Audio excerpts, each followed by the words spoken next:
राष्ट्र निर्माण की चुनौतियाँ नामक इस पाठ में हम उन घटनाओं की चर्चा करेंगे जो चुनौतियाँ बनकर राष्ट्र निर्माण के रास्ते में खड़ी हो गई थी। लेकिन फिलहाल हम केवल उन्हीं चुनौतियों की बात करेंगे जिनका सामना देश को स्वतंत्रता वर्ष अर्थात वर्ष 1947 से लेकर 1956 के बीच में करना पड़ा था। जैसे ही शब्द स्वतंत्रता हमारे कान में सुनाई पड़ता है, पंडित जवाहरलाल नेहरू की ये पंक्तियां हमारे मस्तिष्क पटल पर उभर आती हैं। ट्रिस्ट विथ डेस्टिनी या भाग्य वधु से चिर प्रतीक्षित भेंट। ये पंक्तियां पंडित जवाहरलाल नेहरू के उस भाषण का हिस्सा हैं जो भाषण उन्होंने 14 और 15 अगस्त की बीच की रात्रि को संसद भवन में कॉन्स्टिट्यूएंट असेंबली के सामने दिया था। इस भाषण से कुछ ही समय पहले उन्होंने संसद भवन के ही सेंट्रल हॉल में ध्वजारोहण के कार्य को भी अंजाम दिया था। ध्वजारोहण का अगला कार्यक्रम इंडिया गेट पर 15 अगस्त सुबह आयोजित किया गया था। इसी दिन लॉर्ड माउंटबेटन ने राष्ट्रपति भवन के दरबार हॉल में पंडित जवाहरलाल नेहरू को प्रधानमंत्री पद की शपथ भी दिलाई थी। इसी श्रृंखला में ध्वजारोहण का अगला कार्यक्रम 16 अगस्त सुबह लाल किला पर आयोजित किया गया था, जहां पर पंडित जवाहरलाल नेहरू ने वहां पर एकत्रित भीड़ को संबोधित भी किया था।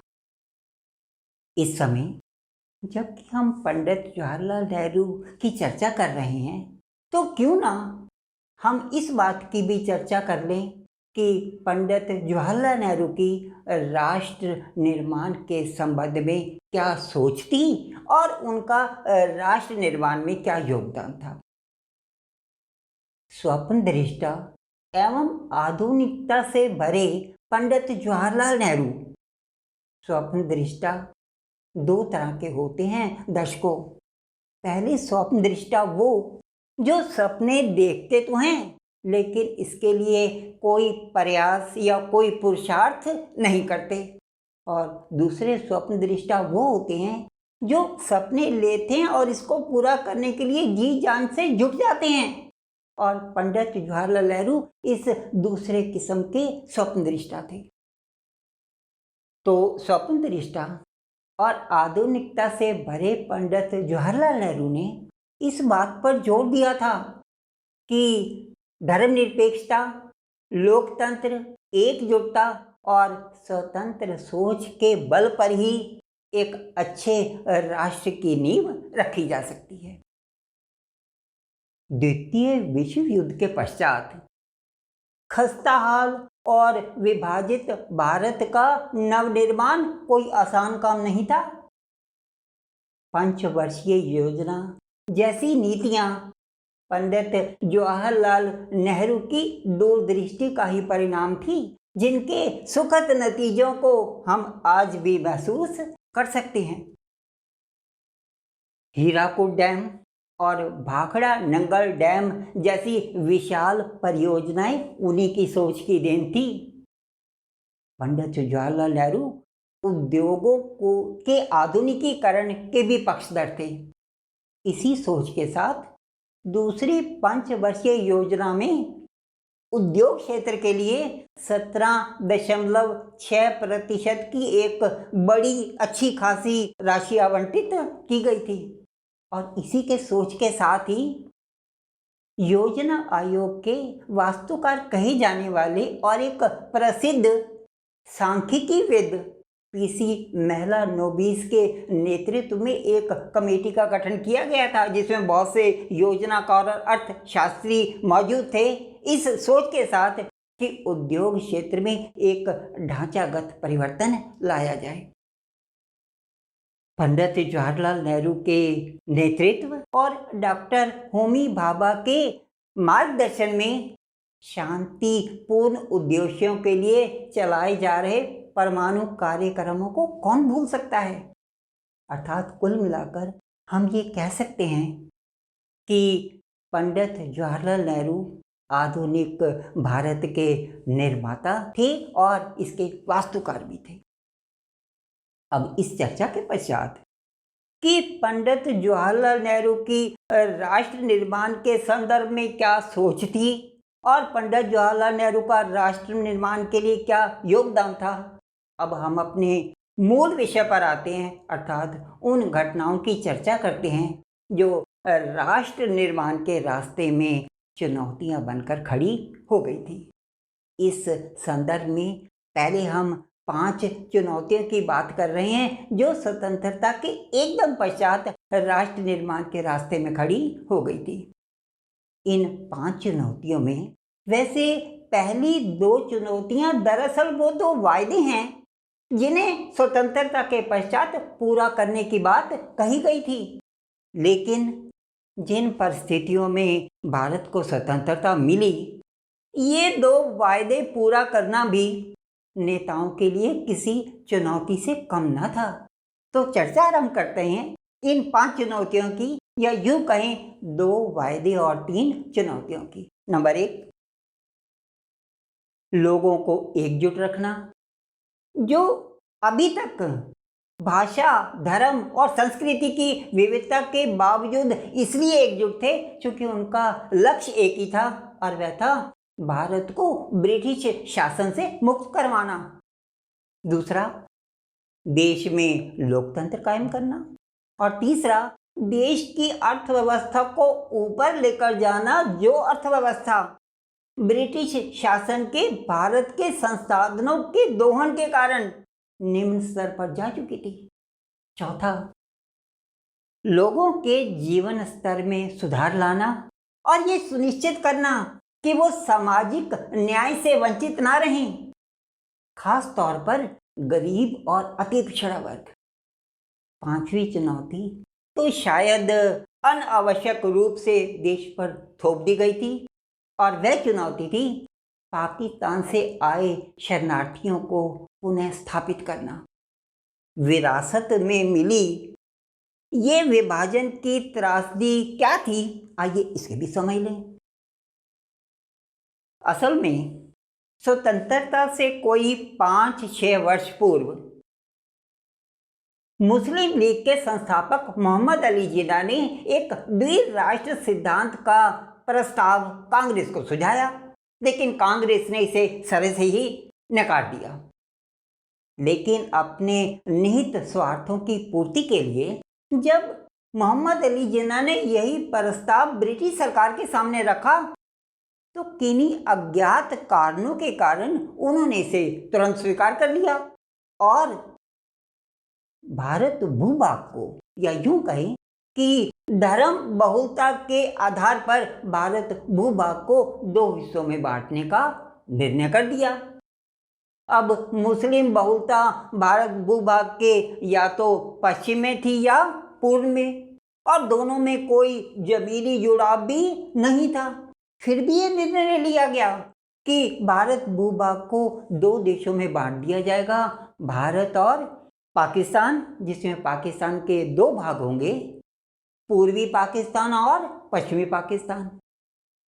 यहां तक तो चलो बात फिर भी ठीक थी, लेकिन समस्या उन 2 प्रांतों पंजाब और बंगाल की थी जहां पर मुस्लिम और हिंदुओं की मिलीजुली आबादी रहती थी। अतः ब्रिटिश सरकार द्वारा ये निर्णय लिया गया कि इन क्षेत्रों को जिला स्तर या इससे भी निम्न स्तर पर इस तरह से बांट दिया जाएगा कि हिंदू बहुल इलाके भारत के साथ और मुस्लिम बहुल इलाकों को पाकिस्तान के साथ जोड़ दिया जाएगा। लेकिन इस निर्णय का क्रियान्वयन 14 अगस्त 1947 तक भी नहीं हो पाया। अतः लोगों में असमंजस की स्थिति बनी रही और लोगों को मात्र कुछ घंटों के मोहलत के अंदर अपने उन घरों को खाली करना पड़ा जहां पर वो वर्षों से रहते चले आ रहे थे। जिसे जो साधन मिला वे नए ठिकाने, नए गंतव्य की ओर चल पड़ा। लेकिन अधिकतर लोगों को ये सफ़र मीलों मील पैदल ही तय करना पड़े था। रास्ते में लोग लूटपाट और हत्या के शिकार हुए। ये स्थिति विभाजन की अंत भयावह थी और परिणाम अत्यंत डराने वाले। आइए एक एक कर विभाजन के इन दुष्परिणामों का अवलोकन कर लें। पहला, इतनी बड़ी संख्या में लोगों का स्थानांतरण पहली बार देखा गया था। नंबर 2, एक समुदाय के लोग दिन दहाड़े दूसरे समुदाय के लोगों का कत्ल कर रहे थे। तीसरा, सीमावर्ती शहर जैसे लाहौर, अमृतसर, कलकत्ता सांप्रदायिक दंगों के मुख्य स्थल बन चुके थे। यहाँ पर दिन दहाड़े लूटपाट, हत्या और आगजनी की घटनाएं हो रही थी। लोगों को मात्र कुछ घंटों की मोहलत के अंदर अपने उन पैतृक घरों को खाली करना पड़ा था जहाँ पर वे अथवा उनके पूर्वज वर्षों से रहते चले आ रहे थे।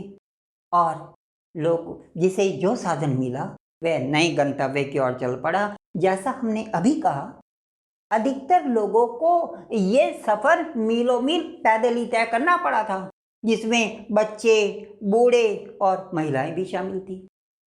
रास्ते में, ये बिंदु नंबर 6, रास्ते में लोग लूटपाट और हत्या के शिकार हुए और सबसे ज़्यादा प्रभावित हुई महिलाएं, जो बलात्कार, अपहरण और जबरन धर्म परिवर्तन का शिकार हुई।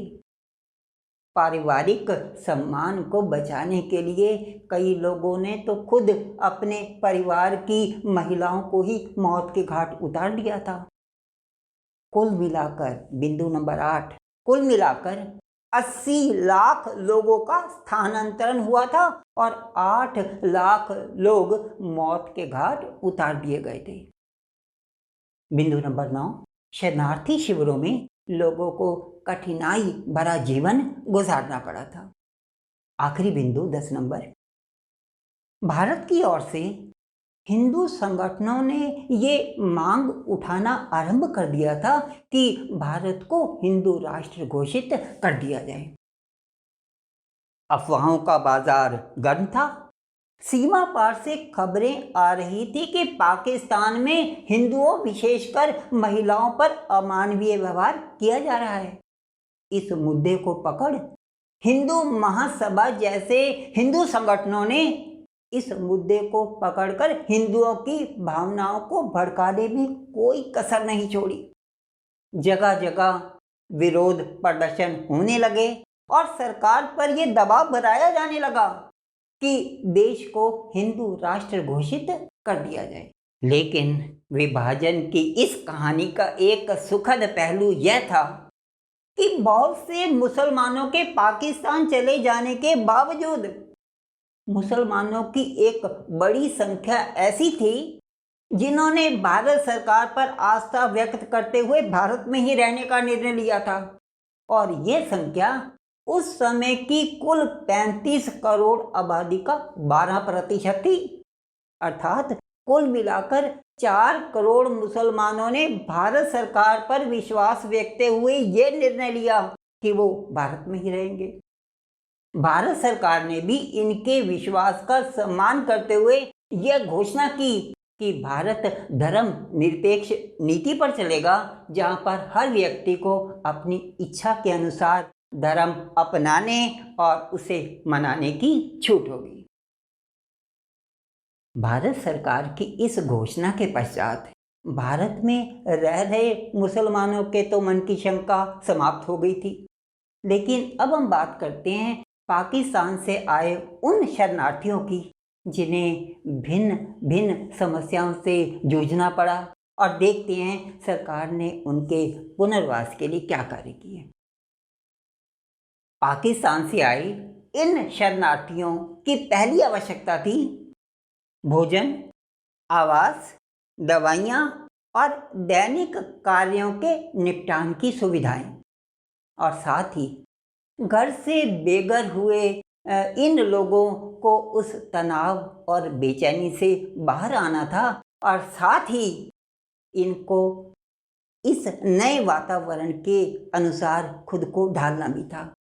इसी वर्ष अत्यधिक मानसून के कारण देश में बाढ़ की स्थिति पैदा हो गई थी। अतः इन शरणार्थी शिविरों में रह रहे लोगों को हैजा, पेचिश, चेचक और टाइफाइड जैसी बीमारियों का सामना करना पड़ा था। प्रशंसा करनी होगी ब्रिटिश रेड क्रॉस और इंडियन रेड क्रॉस की, जिन्होंने इन शरणार्थी शिविरों में दौरा किया और बीमार लोगों की भरपूर सहायता की।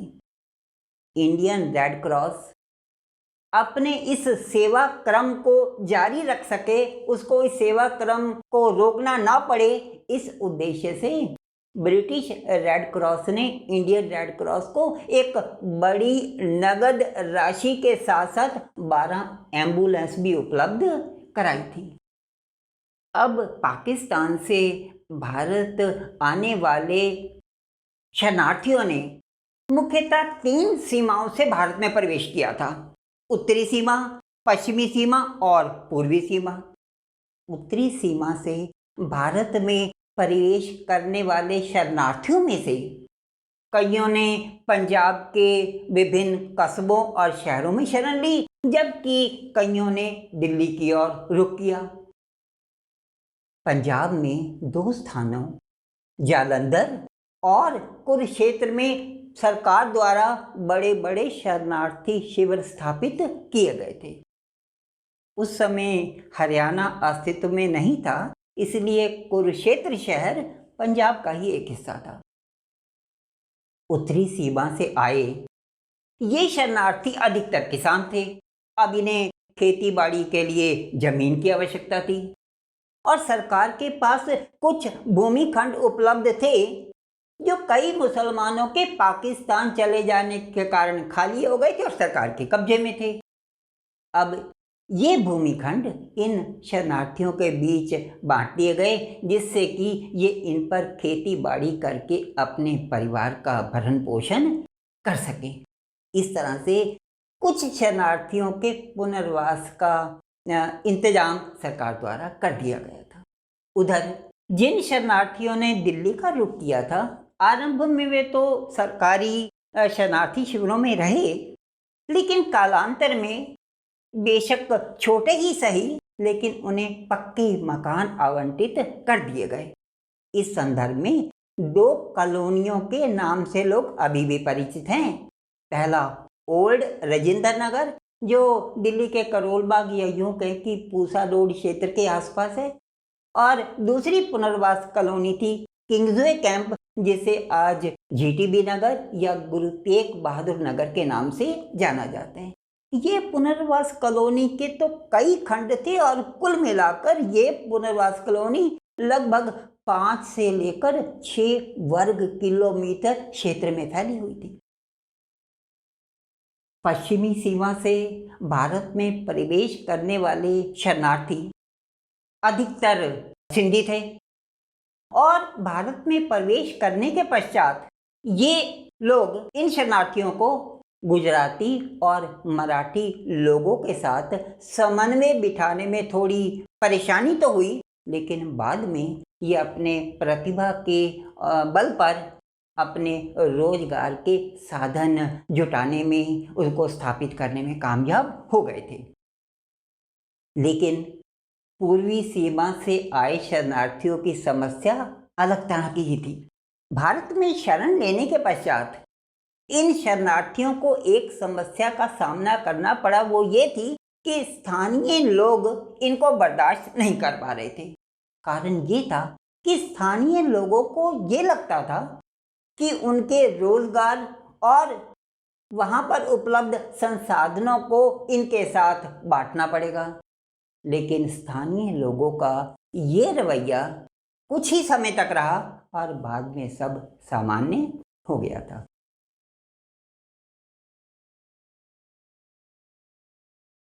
शरणार्थियों को किन किन समस्याओं से जूझना पड़ा या सरकार ने उनके पुनर्वास के लिए क्या किया, इस चर्चा के पश्चात हम बात करते हैं अगली चुनौती की, अर्थात रियासतों के भारत में विलय की।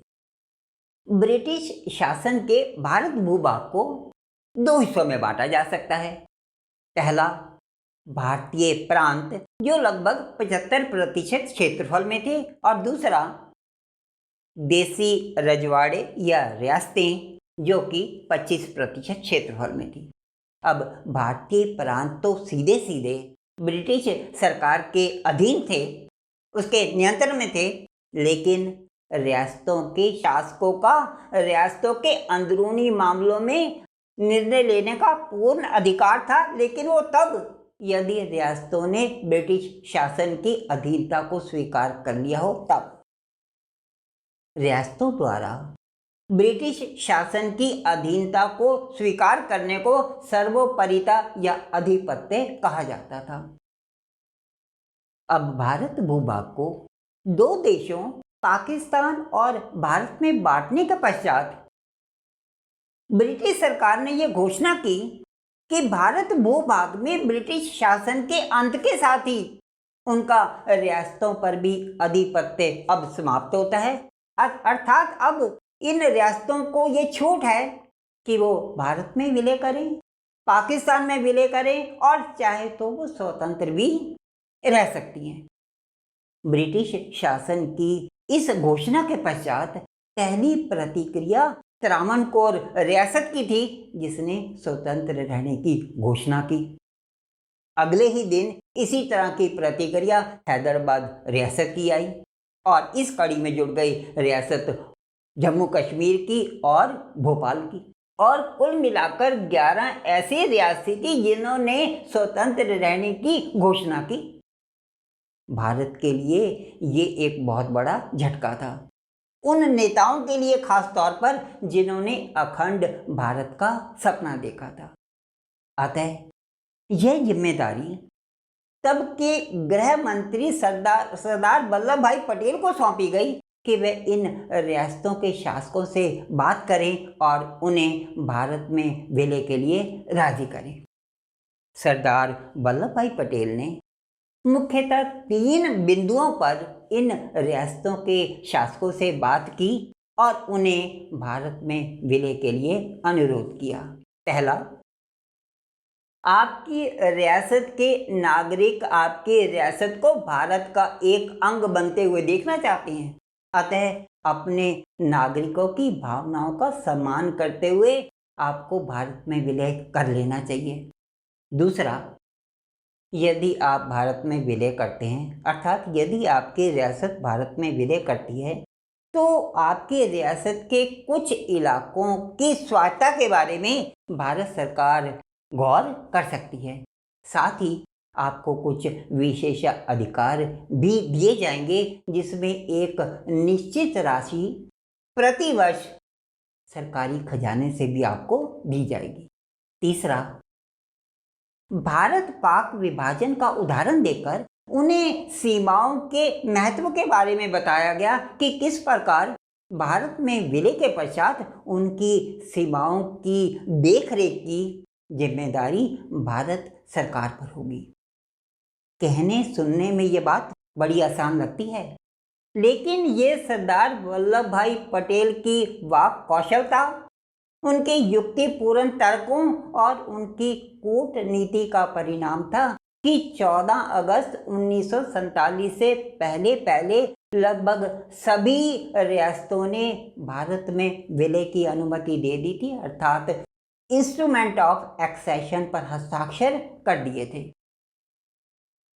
भारत संघ और किसी भी रियासत के शासक के बीच वह लिखित समझौता जिसमें रियासत के शासक की भारत में विलय की अनुमति होती थी, इंस्ट्रूमेंट ऑफ एक्सेशन कहलाता था। वैसे 4 रियासतों को भारत में विलय करवाने के लिए सरकार को कुछ कठिनाई का सामना करना पड़ा। ये 4 रियासतें थी हैदराबाद, मणिपुर, जम्मू कश्मीर और जूनागढ़ रियासत। आइए बात करते हैं हैदराबाद की भारत में विलय की कहानी। भारत भूभाग में उस समय कुल मिलाकर 565 छोटी बड़ी रियासतें थी, जिसमें हैदराबाद रियासत सबसे बड़ी थी। इसके शासक को निज़ाम कहते थे। निज़ाम उस समय दुनिया का, विश्व का सबसे धनी व्यक्ति था। भारत के विलय के समय मीर उस्मान अली खान हैदराबाद के निज़ाम थे।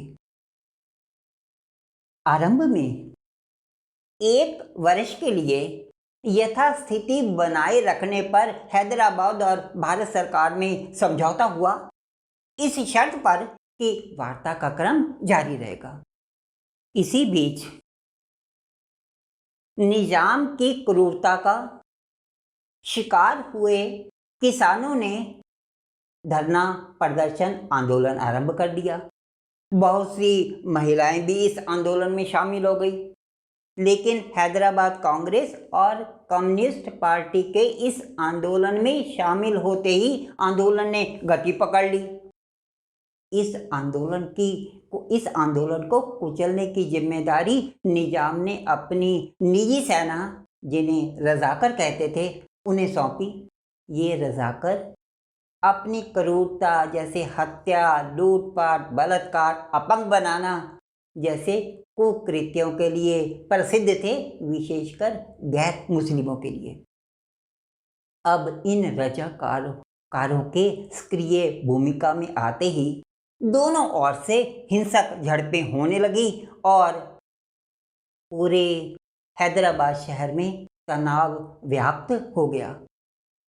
स्थिति की गंभीरता को देखते हुए, यानी अर्थात भारत सरकार जो इस पूरी स्थिति पर नज़र बनाए हुए थी, उन्होंने स्थिति की गंभीरता को देखते हुए भारतीय सेना को स्थिति को नियंत्रण में लाने का हुक्म दिया। भारतीय सेनाओं ने मोर्चा संभाल लिया। कई दिन तक रजाकारों और भारतीय सेना के बीच रुक रुक कर गोलाबारी होती रही, लेकिन अंततः निजाम ने भारत सरकार के सामने आत्मसमर्पण कर दिया और इस प्रकार सितंबर 1948 में निजाम ने इंस्ट्रूमेंट ऑफ एक्सेशन पर हस्ताक्षर कर दिए, जिससे हैदराबाद रियासत का भारत में विलय हो गया, अर्थात हैदराबाद भारत का एक अंग बन चुका था। इसके बाद हम बात करते हैं मणिपुर रियासत की भारत में विलय की। स्वायत्ता का, या यूं कहें कि आंतरिक स्वायत्ता का वादा करते हुए मणिपुर के राजा बोध चंद्र सिंह को विलय के लिए राजी कर लिया गया था, लेकिन इसी बीच जनता के दबाव के कारण राजा बोध चंद्र सिंह को जून 1948 में इस रियासत में चुनाव कराने पड़ गए। चुनाव हुए और मणिपुर स्वतंत्र भारत का वो पहला भाग बन गया था जहां पर राजतंत्र कायम हुआ। अब मणिपुर असेंबली में विलय के संबंध में मिलीजुली प्रतिक्रिया थी। जहां एक और मणिपुर कांग्रेस विलय के पक्ष में थी, वहीं पर बाकी दल इस विलय के विरोध में थे। लेकिन अंततः मणिपुर असेंबली की बिना अनुमति लिए राजा बोध चंद्र सिंह ने इंस्ट्रूमेंट ऑफ एक्सेशन पर हस्ताक्षर कर दिए। बात सितंबर 1949 की है। इससे बेशक लोगों में गुस्सा और नाराजगी थी, लेकिन कुल मिलाकर मणिपुर का भारत में विलय हो गया था, अर्थात मणिपुर भारत का एक अंग बन गया था। इसके पश्चात हम बात करते हैं कश्मीर रियासत की भारत में विलय की और कश्मीर मुद्दे के जन्म की।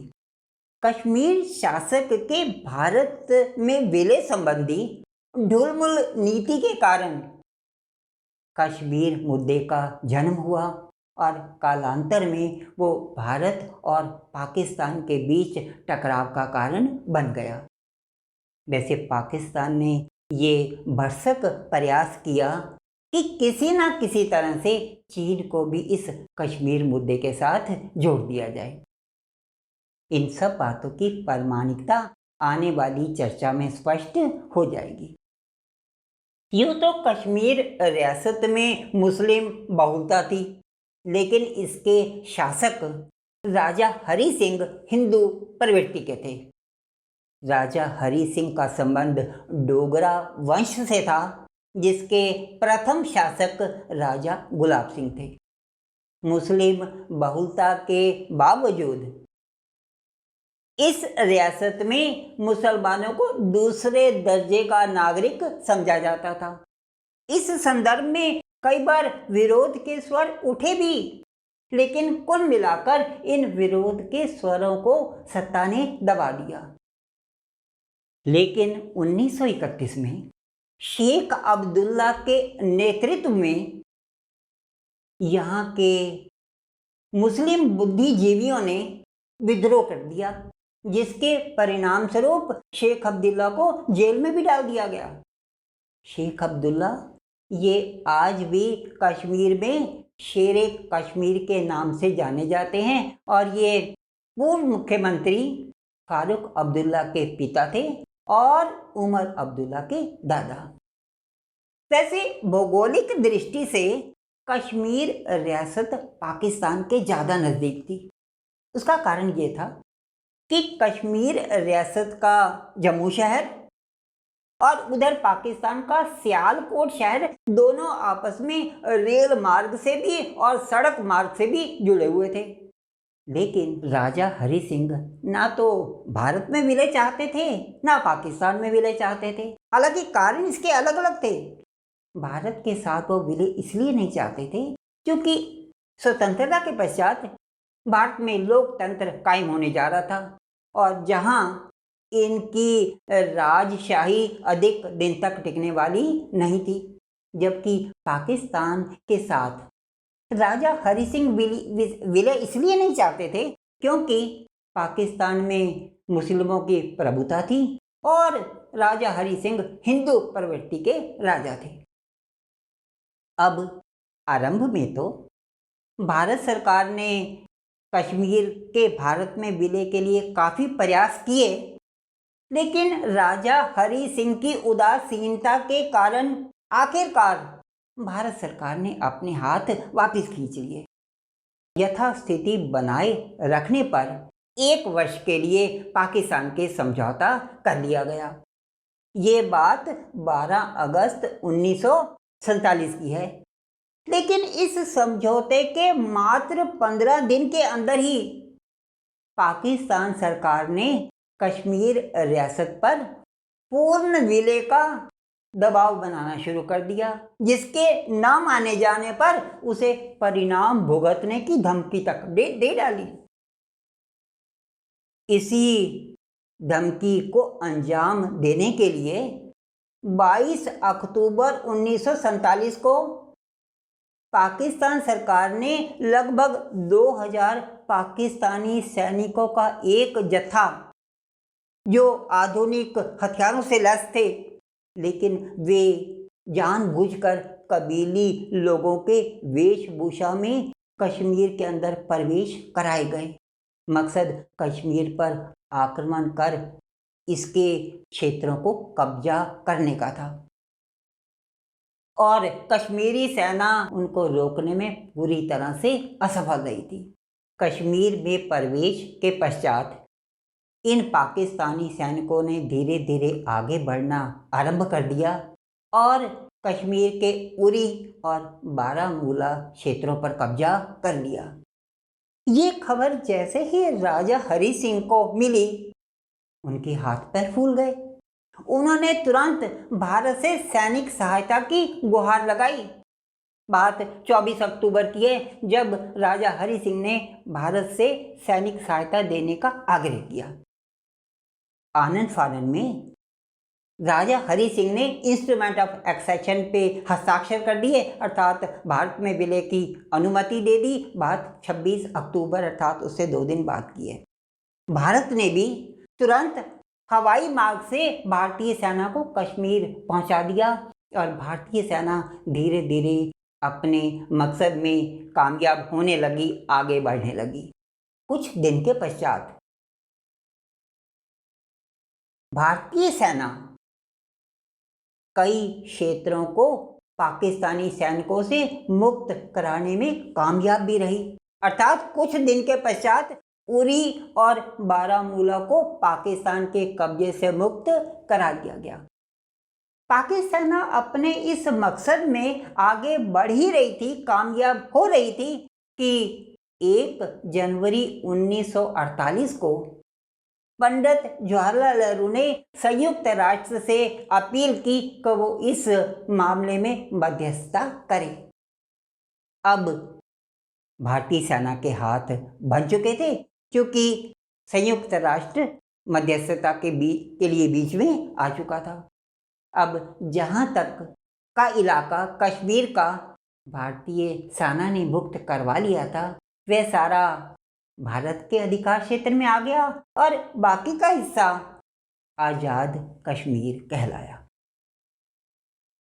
हालांकि भारत में रह रहे कश्मीरी मुसलमान कभी भी इस पक्ष में नहीं रहे कि वो पाकिस्तान के साथ जाना चाहते हैं, लेकिन कश्मीर के अलगाववादी नेताओं ने इन भोले भाले कश्मीरियों को बेवकूफ़ बनाने में कोई भी कसर नहीं छोड़ी, विशेषकर यहाँ के युवकों को, जिन्हें कुछ प्रलोभन देकर ये कश्मीरी अलगाववादी अपना उल्लू सीधा करते रहते हैं। वैसे कश्मीर मुद्दा पाकिस्तानी नेताओं के लिए वहां की जनता को बेवकूफ बनाने के अलावा और कुछ भी नहीं है। सीमा पार से आतंकवादियों को कि भारत में घुसपैठ करवाना और भारत में अशांति पैदा करना, ये पाकिस्तान की नीयत बन चुका है। इस संदर्भ में पाकिस्तान के साथ 3 युद्ध भी हो चुके हैं और हर युद्ध में पाकिस्तान को मुंह की खानी पड़ती है, लेकिन फिर भी वो अपनी करतूतों से बाज नहीं आता। अपनी इसी शेखी के चक्कर में 1971 के युद्ध में तो पाकिस्तान अपने 2 टुकड़े ही करवा बैठा था।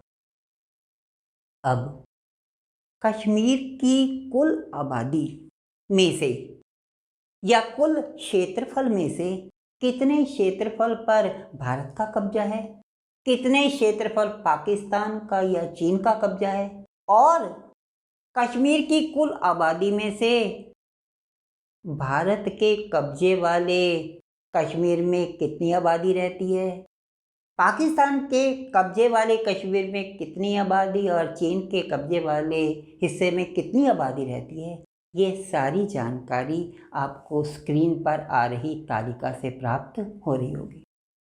जैसा कि दिखाई दे रहा है, चीन के कब्जे वाले इलाके में हमने आबादी को 0 दिखाया हुआ है। हालांकि क्षेत्रफल के हिसाब से तो चीन के कब्जे में कुल क्षेत्रफल का 20% हिस्सा है, लेकिन यहाँ आबादी 0 इसलिए दर्शाई गई है क्योंकि जो इलाका चीन के कब्जे में है वह या तो लगभग बर्फ से ढका हुआ है या जंगल का इलाका है जहाँ पर आबादी ना के बराबर है। लेकिन चीन के हिस्से में दर्शाई गई 20% क्षेत्रफल में से 5200 वर्ग किलोमीटर वह क्षेत्र भी है जो 1963 में पाकिस्तान के राष्ट्रपति अयूब खान द्वारा चीन को उपहार स्वरूप दिया गया था। इस चर्चा के साथ हमारी रियासत की भारत में विलय की कहानी तो समाप्त होती है, लेकिन जब बात रियासतों के भारत में विलय की हो रही हो और सरदार पटेल की खुलकर चर्चा ना की जाए, शायद न्याय संगत नहीं होगा। 500 से भी अधिक रियासतों को भारत में विलय करवाना कोई आसान काम नहीं था।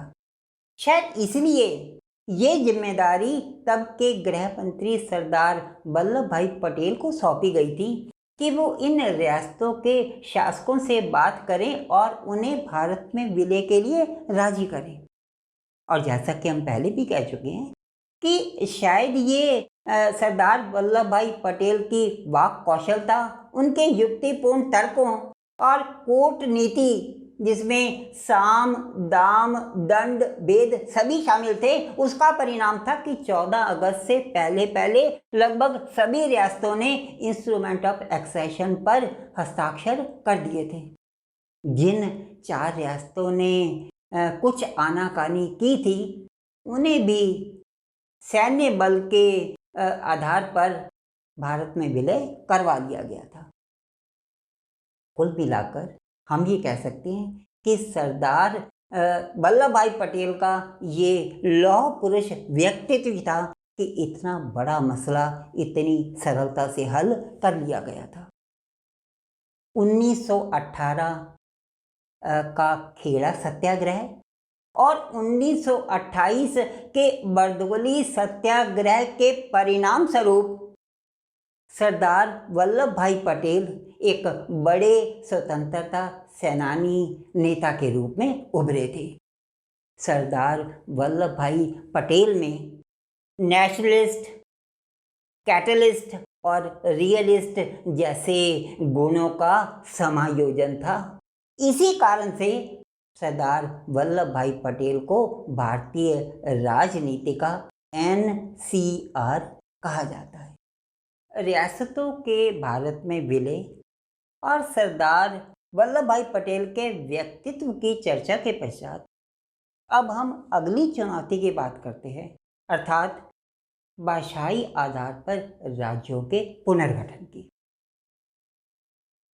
1920 के कांग्रेस के नागपुर सेशन में यह बात सिद्धांत रूप से मान ली गई थी कि स्वतंत्रता के पश्चात भाषाई आधार पर राज्यों का पुनर्गठन कर दिया जाएगा। लेकिन भारत पाक विभाजन से चोट खाए केंद्रीय नेता इस बात से डरे हुए थे कि भाषाई आधार पर विभाजन के पश्चात कहीं देश में अव्यवस्था न फैल जाए, देश कहीं टूट के कगार न पहुंच जाए। इन बातों से डरे हुए केंद्रीय नेताओं ने इस मुद्दे को फिलहाल टालने का निर्णय लिया, अर्थात इस मुद्दे को ठंडे बस्ते में डाल दिया। इन्हीं दिनों मद्रास प्रांत में तेलुगु भाषी लोगों द्वारा विशाल आंध्रा मूवमेंट नाम का एक आंदोलन चलाया जा रहा था। ये लोग तेलुगु भाषाई लोगों के लिए एक पृथक राज्य की मांग कर रहे थे। अब केंद्रीय नेताओं द्वारा भाषाई आधार पर राज्य पुनर्गठन मुद्दे को टालने का निर्णय या उसे ठंडे बस्ते में डालने का निर्णय लेने के पश्चात आंदोलनकारी नेता आक्रोशित हो गए। इस आंदोलन से जुड़े एक प्रसिद्ध कांग्रेसी नेता पोटी श्रीरामुलु ने आमरण अनशन की घोषणा कर दी।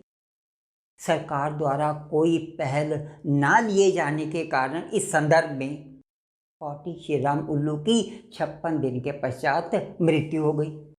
अब आंदोलनकारी भड़क उठे थे। कई स्थानीय विधायकों ने आंदोलन के समर्थन में त्यागपत्र ही दे दिए। अब ये आंदोलन पूरी तरह से सड़कों पर आ चुका था। जगह जगह पर हिंसा की घटनाएं होने लगी थी। इस हिंसा को दबाने के लिए स्थानीय पुलिस ने इन आंदोलनकारियों पर गोलाबारी कर दी, जिससे कई आंदोलनकारी घायल हो गए और कईयों की मृत्यु हो गई। अब तो हालात बद से बदतर हो चुके थे।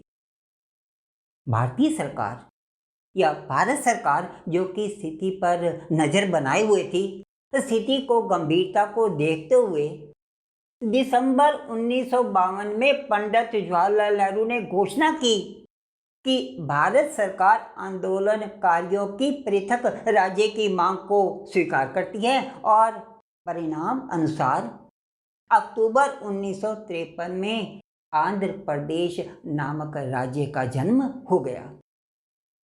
इस घटना के पश्चात देश के बाकी हिस्सों से भी भाषाई आधार पर राज्यों के पुनर्गठन की मांग उठने लगी और सरकार ने भी इन लोगों की भावनाओं का सम्मान करते हुए 1953 में ही राज्य पुनर्गठन आयोग का गठन कर दिया। जिसने अपनी सिफारिशें 1956 में सरकार को सौंप दी और इन्हीं सिफारिशों के आधार पर 1956 अधिनियम बनाकर सरकार ने पूरे देश को 14 राज्यों और 6 केंद्र शासित प्रदेशों में विभाजित कर दिया। इन 14 राज्यों और 6 केंद्र शासित प्रदेशों की सूची आपको स्क्रीन पर नजर आ रही होगी। हालांकि भाषाई आधार पर राज्यों का पुनर्गठन किया गया था, लेकिन कम से कम 2 राज्य ऐसे थे जहां पर एक नहीं बल्कि 2-2 भाषाएं बोली जाती थी।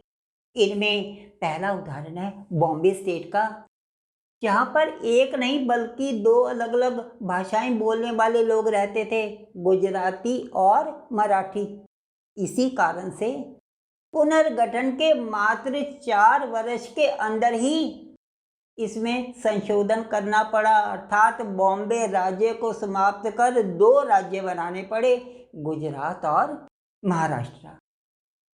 इसी संदर्भ में दूसरा उदाहरण पंजाब का है, जहां पर पंजाबी और हरियाणवी 2-2 भाषाएं बोलने वाले लोग थे और इसीलिए पंजाब मूल राज्य में से एक छोटा टुकड़ा काट उसे हरियाणा नाम दे दिया गया। इसी तरह कालांतर में मूल राज्यों में से नए राज्यों की उत्पत्ति होती रही और अन्य प्रशासनिक कारणों से या भौगोलिक कारणों से नए राज्यों की उत्पत्ति होने के कारण आज की तारीख में कुल मिलाकर 28 राज्य और 8 केंद्र शासित प्रदेश हैं। ऐसा नहीं कि केवल मूल राज्यों में से ही नए राज्यों की उत्पत्ति हुई हो, ऐसे भी उदाहरण हैं जहां पर केंद्र शासित प्रदेशों को की पदोन्नति कर उन्हें राज्य का दर्जा दे दिया गया था। ऐसे 3 उदाहरण हैं, हिमाचल प्रदेश, त्रिपुरा और मणिपुर। और ये सूची 28 राज्यों की और 8 केंद्र शासित प्रदेशों की आपकी स्क्रीन पर नजर आ रही होगी। जैसा हमने अभी कहा कि समय व्यतीत होने के साथ साथ मूल राज्यों में से नए राज्यों की उत्पत्ति के कारण या भौगोलिक या प्रशासनिक कारणों के कारण राज्यों की संख्या में बढ़ोतरी होती गई, लेकिन इसमें एक अपवाद है और वह अपवाद है जम्मू और कश्मीर का। वर्ष 2019 में धारा 370 के हटाए जाने के पश्चात जम्मू कश्मीर राज्य का समाप्त कर इसके 2 खंड बना दिए गए, लद्दाख और जम्मू और कश्मीर, और ये दोनों खंडों को केंद्र शासित प्रदेश का दर्जा दिया गया था। इसी के साथ हमारी 28 राज्यों और 8 केंद्र शासित प्रदेशों की चर्चा समाप्त होती है। और इस पाठ के अंत में अब हम ये देखेंगे कि किस प्रकार भाषा विवाद एक इतना बड़ा मुद्दा बन सकता है जो सत्ता के गलियारों में हलचल पैदा कर सकता है। स्वतंत्रता के पश्चात कौन सी भाषा सरकारी कामकाज के लिए इस्तेमाल की जाएगी, इसके लिए संविधान निर्माताओं के बीच एक लंबी लेकिन विवादित और विभाजित बहस चली, अर्थात सर्वसम्मति से कोई निर्णय नहीं हो पाया।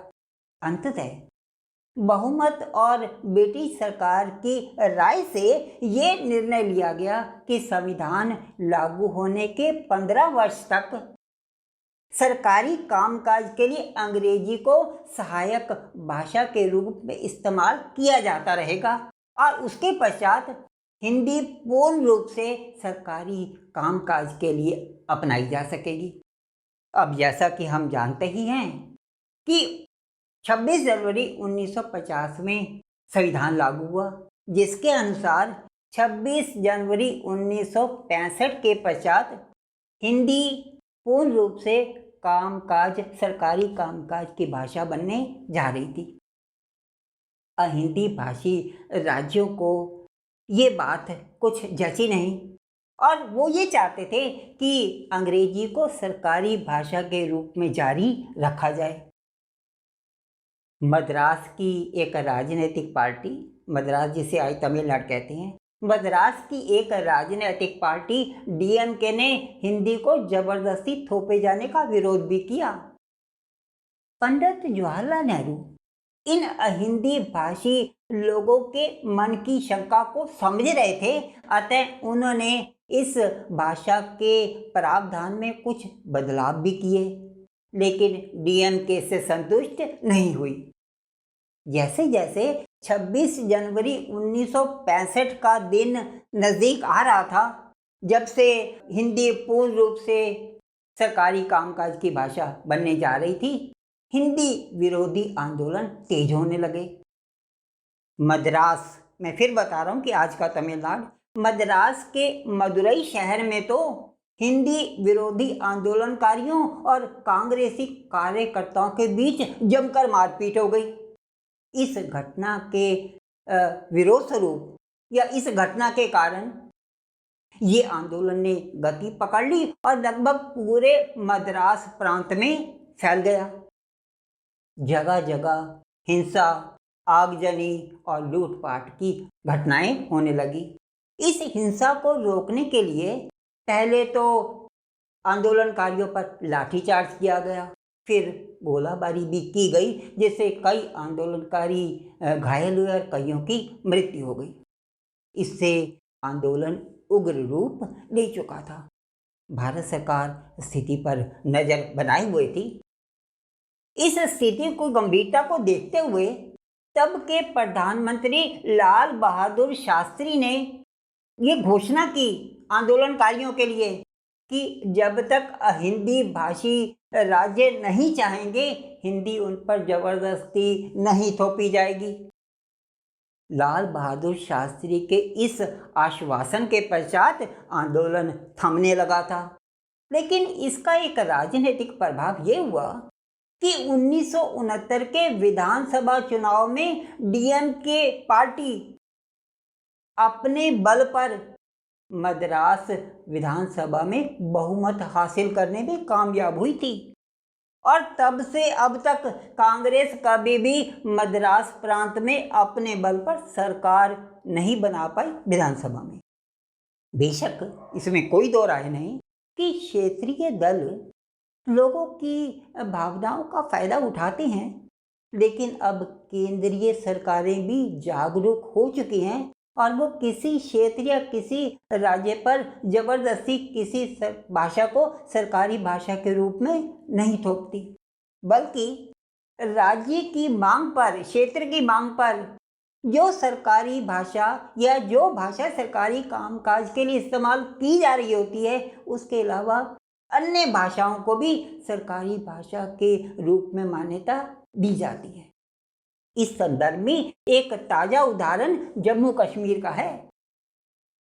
वर्ष 2019 में धारा 370 हटा दिए जाने के पश्चात केंद्र सरकार संसद में एक बिल लाई जिसका नाम था जम्मू कश्मीर भाषा बिल 2020, जिसके प्रावधान के अनुसार सरकारी कामकाज के लिए इस्तेमाल हो रही पहले से ही उर्दू और अंग्रेजी के अलावा 3 अन्य भाषाओं को भी सरकारी भाषा के रूप में मान्यता दे दी गई।